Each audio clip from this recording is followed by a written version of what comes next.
Hello दोस्तों, हमारे चंद कहानियों के भंडार में आपका स्वागत है। तो दोस्तों, आज मैं आपको एक कृष्ण भक्त की कहानी सुना रहा हूँ जिस कहानी का टाइटल है मृत्यु एक अटल सत्य है। जिसमें एक राधे श्याम नामक युवक था।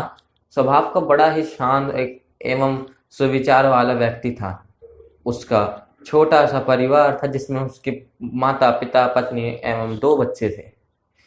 सभी सभी से वो बहुत बेहद प्रेम करता था। इसके अलावा वो इसके अलावा वो कृष्ण भक्त था और सभी पर दया भाव रखता था। जरूरतमंद की सेवा करता था, किसी को दुख नहीं देता था। उसके इन्हीं गुणों के कारण श्री कृष्ण उससे बहुत प्रसन्न थे और सदैव उसके साथ रहते थे। और राधे श्याम अपने कृष्ण को देख भी सकता था और बातें भी करता था। इस इसके बावजूद उसने कभी ईश्वर से कुछ नहीं मांगा।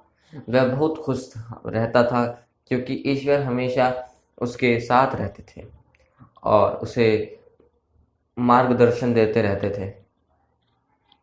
राधे श्याम भी कृष्ण को अपना मित्र की तरह ही पुरस्कार पुकारता था और उसने उनसे अपने विचार को बताता था। एक दिन राधे श्याम के पिता की तबीयत अचानक से खराब हो गई। उन्हें अस्पताल में भर्ती किया गया। उसने कभी डॉक्टर के हाथ उन्हें सभी डॉक्टर के हाथ जोड़े, अपने पिता को बचाने की मन्नत की, लेकिन सभी ने उससे कहे कहे कहा कि वो ज़्यादा उम्मीद नहीं दे सकते और सभी ने उसे भगवान पर भरोसा रखने को कहा। तभी राधे श्याम को कृष्ण का ख्याल आया और उन्हें उनसे अपने कृष्ण को उन्हें अपने कृष्ण को पुकारा। कृष्ण दौड़े चले आए। राधे श्याम ने कहा, मित्र, तुम तो भगवान हो, मेरे पिता को बचा लो। कृष्ण ने कहा, मित्र, यह मेरे हाथ में नहीं है। अगर मृत्यु का समय होगा तो होना तय है। इस पर राधे श्याम नाराज हो गए और कृष्ण से लड़ने लगे। गुस्से में आज उन्हें कोसने लगे। भगवान ने भी उसे बहुत समझाया पर उसने एक न सुनी।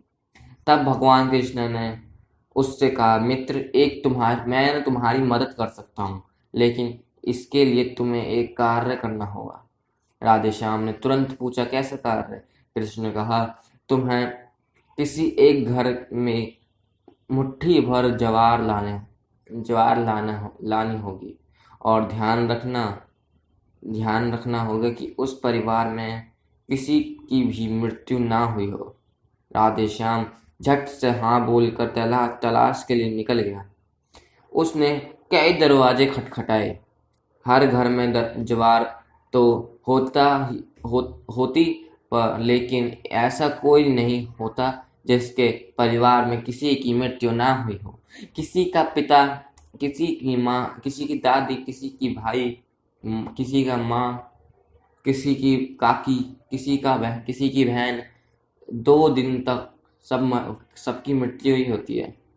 2 दिन तक भटकने के बाद भी राधे श्याम को ऐसा एक भी घर नहीं मिला।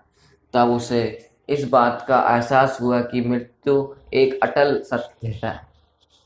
इसका सामना कोई भी नहीं कर सकता। इससे कोई नहीं भाग सकता और वो अपने व्यवहार के लिए कृष्ण से क्षमा मांगता है और निर्णय लेता है जब तक उसके पिता जीवित हैं उन्हें उनकी सेवा करेगा। थोड़े दिन बाद राधे श्याम के पिता स्वर्ग सुधार गए। उसे दुख तो होता है, लेकिन ईश्वर की दी उस सीख के कारण उसका मन शांत रहता है। तो दोस्तों, अगर आपको हमारी कहानी अच्छी लगी हो तो प्लीज़ हमारे चैनल को लाइक करें, सब्सक्राइब करें और शेयर करें। राधे राधे।